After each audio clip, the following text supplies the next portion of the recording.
नमस्कार, मी पूजा. परिपूर्ण स्वादमध्ये तुमचं मनापासून स्वागत. आज आपण पाहणार आहोत गणेश चतुर्थी निमित्त गणपती बाप्पांच्या नैवेद्यासाठी रवा आणि नारळाचे मोदक.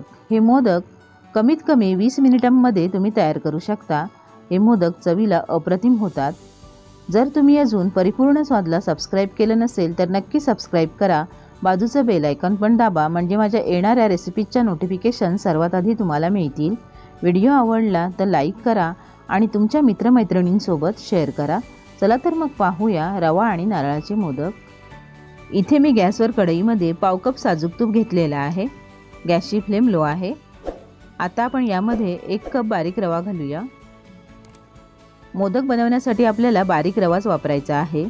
जर तुमच्याकडे बारीक रवा नसेल तर तुम्ही जाड रवा मिक्सरला फिरवून घ्या.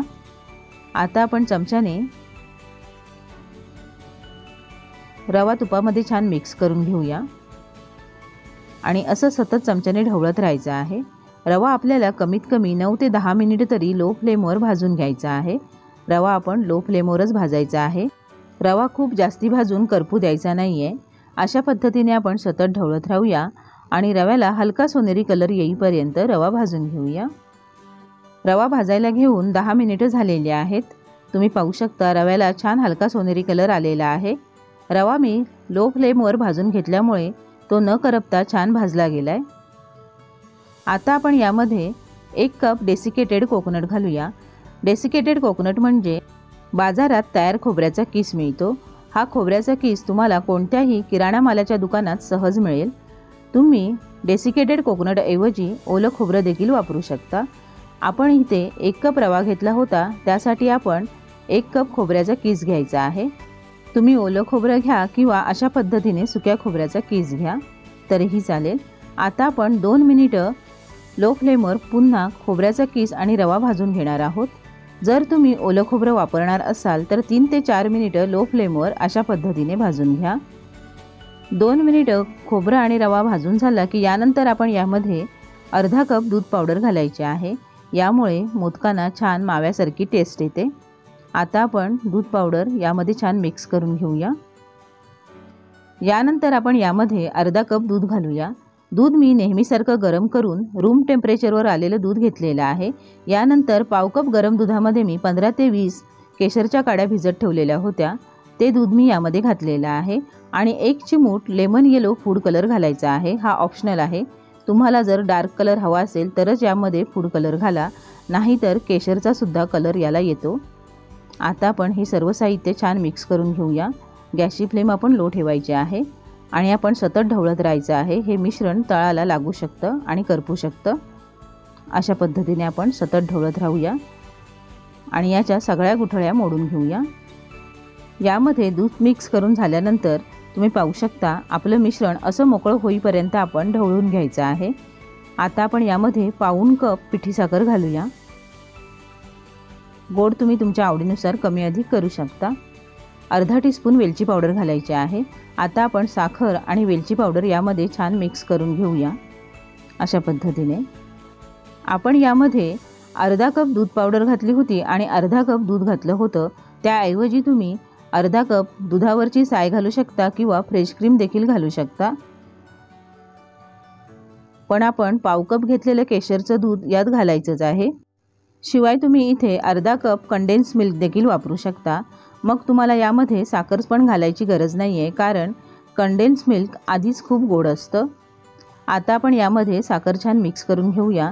साखर जशी जशी वितळत जाईल तसं हे मिश्रण थोडंसं ओलसर होईल. तुम्ही पाहू शकता हे मिश्रण घट्ट व्हायला सुरुवात झालेली आहे. साखर घातल्यानंतर हे मिश्रण मी 2 मिनिटं परतून घेतलेलं आहे. तुम्ही पाहू शकता मिश्रणाची अशी कन्सिस्टन्सी तयार झालेली आहे. आपल्याला हवं तसं मोदकाचं मिश्रण तयार झालेलं आहे. पहा, यामधल्या आपण सगळ्या गुठळ्या मोडून घ्यायच्या आहेत. आता आपण गॅस बंद करायचा आणि यावर झाकण ठेवून 10 मिनिटं अशीच बंद गॅसवर वाफ काढून घ्यायची आहे. 10 मिनिटं बंद गॅसवर हे मिश्रणाला वाफ काढून घेतल्यानंतर मिश्रण छान थंड झालेलं आहे. थोडंसं कोमट आहे. आता आपण मोदक तयार करून घेऊया. माझ्याकडे अशा पद्धतीचा मोदकाचा साचा आहे. याला आपण सुरुवातीला तूप लावून घेऊया. नंतर आपण सजावटीसाठी अशा पद्धतीने तिन्ही भागांमध्ये पिस्त्याचे काप घालूया। ऑप्शनल आहे, तुम्हाला आवडत असतील तर घाला, नाहीतर नाही घातलं तरीही चालेल। नंतर आपण तयार करून घेतलेलं मिश्रण अशा पद्धतीने तिन्ही भागांमध्ये ठेवून देऊया। घट्ट दाबून ठेवायचं, टोकापर्यंत व्यवस्थित भरायचं, म्हणजे मोदक छान सुबक दिसतो।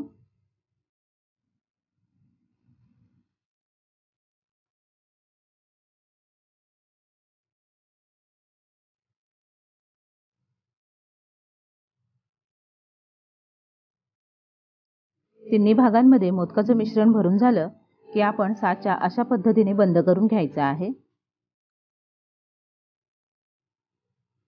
नंतर साच्याला लॉक लावून घ्यायचं। बाहेर आलेलं एक्स्ट्राचं मिश्रण काढून घ्यायचं आहे। नंतर आपण तळाकडून अशा पद्धतीने बोटाने घट्ट दाबून आतमध्ये मिश्रण भरून घ्यायचं, म्हणजे मोदकाला छान फिनिशिंग येतं। अगदी घट्ट दाबून भरायचं। आता आपण साच्याचं लॉक काढून घेऊया। अलगद हाताने आपण साचा उघडून घ्यायचा। पहा किती सुंदर मोदक तयार झालाय। मोदक हळूवार काढून घ्यायचा आहे। पहा, एक्स्ट्राच्या ज्या शिरा असतील त्या आपण अशा पद्धतीने व्यवस्थित करून घ्यायच्या।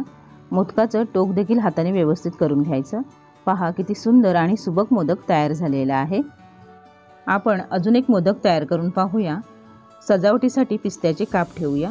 एक वेळ तूप लावल्यानंतर आपण प्रत्येक वेळी तूप लावायची गरज नाही आहे। 3-4 मोदक केल्यानंतर पुन्हा आपण एक वेळ तूप लावून घेऊ शकतो। सारखं तूप लावायची गरज नाही आहे। अशा पद्धतीने मोदकाचं मिश्रण भरून घेऊया। मिश्रण भरून झालं की आपण साचा बंद करून घ्यायचा आहे।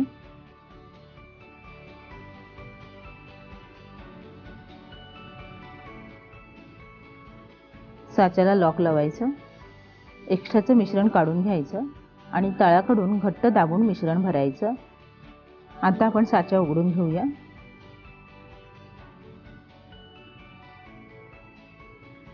हलक्या हाताने मोदक काढून घ्यायचा। पहा किती सुंदर मोदक तयार झालाय। अशाच पद्धतीने आपण राहिलेले सगळे मोदक तयार करून घेऊया। हे मोदक अगदी पटापट तयार होतात। तयार आहेत आपले गणेश चतुर्थीच्या निमित्ताने सोप्या पद्धतीने केलेले रवा आणि नारळाचे मोदक। तुम्ही पाहू शकता मोदक किती छान दिसत आहेत। आपण यात थोडासा कलर घातलाय, त्यामुळे ते अजूनच आकर्षक दिसत आहेत। आता आपण मोदक तोडून पाहूया। पहा, मोदक किती छान सॉफ्ट तयार झालेले आहेत। तुम्ही टेक्स्चर पाहू शकता, अगदी माव्याच्या मोदकासारखेच तयार झालेले आहेत आणि चवीलाही ते छान होतात। अशाच पद्धतीने हे मोदक तुम्ही घरी नक्की करून पहा, तुम्हाला ते नक्की आवडतील आणि तुमच्या प्रतिक्रिया मला कमेंट बॉक्समध्ये अवश्य कळवा। माझ्या अशाच नवनवीन रेसिपीजसाठी परिपूर्ण स्वादला सबस्क्राईब करा, बाजूचं बेल आयकॉन दाबा, म्हणजे माझ्या येणाऱ्या नवनवीन रेसिपीजच्या नोटिफिकेशन सर्वात आधी तुम्हाला मिळतील। व्हिडिओ आवडल्यास लाईक आणि शेअर करा। पुन्हा भेटूया अशाच एका नवीन रेसिपीसोबत। पूर्ण व्हिडिओ पाहिल्याबद्दल धन्यवाद।